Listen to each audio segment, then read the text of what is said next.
Hey everyone, welcome to the channel. So आप में से बहुत लोगों का कमेंट था कि मैं अपने मेंस की मार्कशीट आपके साथ शेयर करूं, मेरे किस सब्जेक्ट में कितने मार्क्स थे। 2024 की मार्कशीट तो अभी फिलहाल नहीं आई है और होप सो जो रिजल्ट आया है उसके 1 से 1.5 महीने के अंदर मार्कशीट आ जाती है। ठीक है, तो 2023 की मार्कशीट मेरे पास थी जिसका मेंस मैंने क्लियर नहीं किया था, लेकिन एक आइडिया आपको लगेगा कि मेरे कितने मार्क्स थे किस सब्जेक्ट में, तो मेरा मेंस क्लियर नहीं हो पाया, तो आपको उससे ज्यादा ही लाने हैं। ठीक है, तो सबसे पहले देखते हैं यहाँ प्रीलिम्स की मार्कशीट 2023 की है। ठीक है, और ये मेरा नाम यहाँ पे लिखा हुआ है, कोई फर्जी मार्कशीट ये नहीं है, रियल मार्कशीट है मेरी। ये Uttar Pradesh public service commission यहाँ पे देख सकते हो। फिर हम ऊपर चलते हैं। हाँ, अब आते हैं हम अगर प्रीलिम्स के मार्क्स पे, तो यहाँ जनरल स्टडीज फर्स्ट में मेरे थे 134 मार्क्स। ओके, और 134, और उस टाइम शायद जो कट ऑफ गई थी वो 124 के आसपास गई थी, तो इसलिए 134 पे ये क्लियर हो गया था मेरा। और जनरल स्टडीज में थे 91, सी सेट बोलते हैं हम जिसे, तो इसमें आपको 66 के अराउंड आने होते हैं, 91 थे, ये भी क्लियर हो गया था। अब हम आते हैं अपने मेंस की मार्कशीट पे। ठीक है, रिटन एग्जामिनेशन ये है। जनरल हिंदी सबसे पहले आता है, जनरल हिंदी। इसमें थे मेरे 74 मार्क्स 150 में से ये कम है, और इसमें आपको कम से कम 100 से ऊपर ही लाने हैं।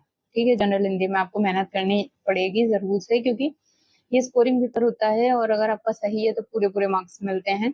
और अदर जो सब्जेक्ट है, क्योंकि वो सब्जेक्टिव हो जाते हैं, तो वो एग्जामिनर के ऊपर डिपेंड करता है वो कितने मार्क्स देगा। लेकिन इसमें अगर आपका करेक्ट है ना, बिल्कुल विलोम शब्द है या प्रत्यय है, उपसर्ग है, तो वो बिल्कुल पूरे जितने मार्क्स हैं वो सब मिलते हैं। फिर इसमें मेरी ये कमी रह गई थी कि जैसे मुहावरे होते हैं ना, तो मैंने मुहावरे में बहुत लॉन्ग एग्जाम्पल का यूज किया। उसके अलावा वो इतने इफेक्टिव मुझे नहीं लगे जितने वो होने चाहिए थे, और शायद एक दो मुहावरे मुझे आते भी नहीं थे। और उसमें मतलब हर सेगमेंट में मुझे एक दो चीजें नहीं आती थी उस टाइम, तो इसलिए ये कमी रह गई, और मेरे यहाँ 74 मार्क्स हैं। फिर हम बात करते हैं एसए की, तो एसए में थी मेरे 98 मार्क्स। 98 फिर भी ठीक थे, लेकिन मुझे इसमें 110 के लगभग लाने थे, और 10 नंबर कम आए इसमें, लेकिन फिर भी ठीक लगे मुझे जितने जितने मैंने ऐसे लिखे थे। और शायद मैंने उस टाइम वन GS1 की बात करें, इसमें मेरे 97 मार्क्स हैं। इसमें भी मैं थोड़े ला सकती थी अगर मेरे 110 इसके अलावा, मतलब एक एवरेज है 110, तो आपका 105 110 के अगर आप इतने लाते हो तो आपका सिलेक्शन आराम से होने के चांसेस होते हैं। ठीक है, फिर GS2 की बात करते हैं, तो इसमें फिर भी ठीक है, 108 है, और इसमें मेरे हाईएस्ट मार्क्स हैं ये। ठीक है, तो ये पेपर ठीक था, लेकिन इसमें जैसे एक क्वेश्चन था 2023 की बात कर रही हूँ, शायद उसमें शायद सचिव को लेके कोई क्वेश्चन था कि उसके क्या काम है या उसकी नियुक्ति कैसे होती है, कुछ ऐसे था, अभी मुझे ठीक से याद नहीं है उस क्वेश्चन। वो मुझे ठीक से नहीं आता था, बाकी क्वेश्चन मुझे इसमें आते थे, तो ये मेरे यहाँ पे 108 थे। तो GS3 की मैं बात करूं, 3 में इकोनॉमी और डिजास्टर मैनेजमेंट एनवायरनमेंट का आपका सेक्शन होता है, 91 मार्क्स थे मेरे इसमें। फिर नीचे आते हैं GS4 यानी एथिक्स का पेपर। तो एथिक्स में मेरे 72 हैं, ये कम है, बहुत कम है, क्योंकि एथिक्स में आपका स्कोप अच्छा होता है, एथिक्स में आप काफी अच्छे स्कोर कर सकते हो। तो इसमें भी मैं मानूंगी आपको 115 के अराउंड आप एक टारगेट रखोगे, मुझे इतने मार्क्स लाने हैं, तब आपके इसके आसपास आ पाएंगे। फिर GS5, जो कि यूपी का सेक्शन उस टाइम इंट्रोड्यूस हुआ था, UP5 था, है ना, और UP6, ये दोनों पेपर उस टाइम आए थे। तो अगर मैं बात करूं, उस टाइम मेरा ये इतना अच्छा तैयार भी नहीं था, मुझे पता भी नहीं था कि कहाँ से मैं पढूं, मार्केट में इतना मुझे मटेरियल नहीं मिला।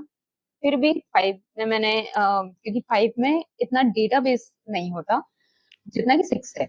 6 में आपको पूरा फैक्ट बेस्ड है ना। 5 में तो फिर भी आपको आर्ट एंड कल्चर है, उसमें एग्जाम्पल लिख दोगे, बहुत सारी चीजें हैं, लेकिन जो 6 है उसमें पूरा आपको फैक्ट रखने पड़ेंगे, तभी आप अच्छे मार्क्स ला सकते हैं। तो इसमें मेरे 91 थे 5 में और 6 में रह गए थे 64।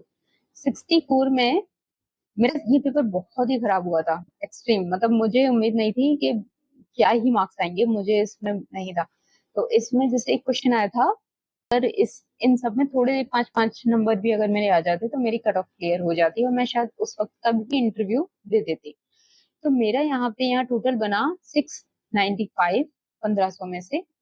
और उस टाइम जो कट ऑफ गई थी वो गई थी 734 की फीमेल, है ना। तो ज्यादा अंतर नहीं है, 734 695,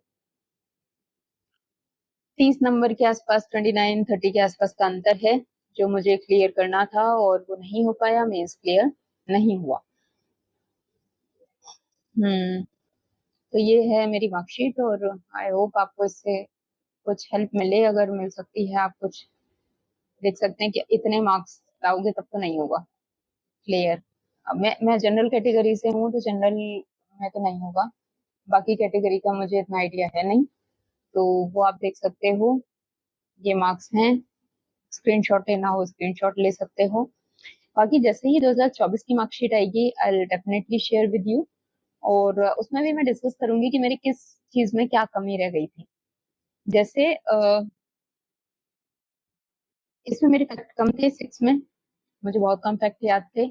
इतना टाइम मुझे नहीं मिला कि मैं अलग अलग बुक से अपने नोट्स बना सकूं। जीएस 1 में मैंने डायग्राम कम बनाए, मैंने मैप कम बनाए, फ्लो चार्ट कम बनाए। और एथिक्स की जो बात करूं तो एथिक्स का मेरा पेपर अच्छा हुआ था, लेकिन मार्क्स क्यों कम आए, 72 मार्क्स क्यों आए, इसका मुझे बिल्कुल भी आइडिया नहीं था। क्योंकि मुझे ये उम्मीद थी कि एथिक्स में सबसे ज्यादा मार्क्स आने चाहिए थे मेरे, और 72 ही मार्क्स आए। जबकि आप बिलीव नहीं करेंगे, जो भी क्वेश्चन आए थे ना वो या तो प्रीवियस ईयर से थे या फिर ऐसे क्वेश्चन थे जो मैंने पढ़े हुए हैं, मैंने अच्छी तरह तैयार किए हुए हैं, फिर भी इसमें कम मार्क्स थे। तो पता नहीं कैसे कॉपी चेक होती है, क्या होता है, कुछ नहीं कह सकते। लेकिन आपको अपनी मेहनत पूरी करनी है और जितनी हो जैसे ज्यादा कोशिश कीजिए कि आप लिख के प्रैक्टिस करें आंसर्स को।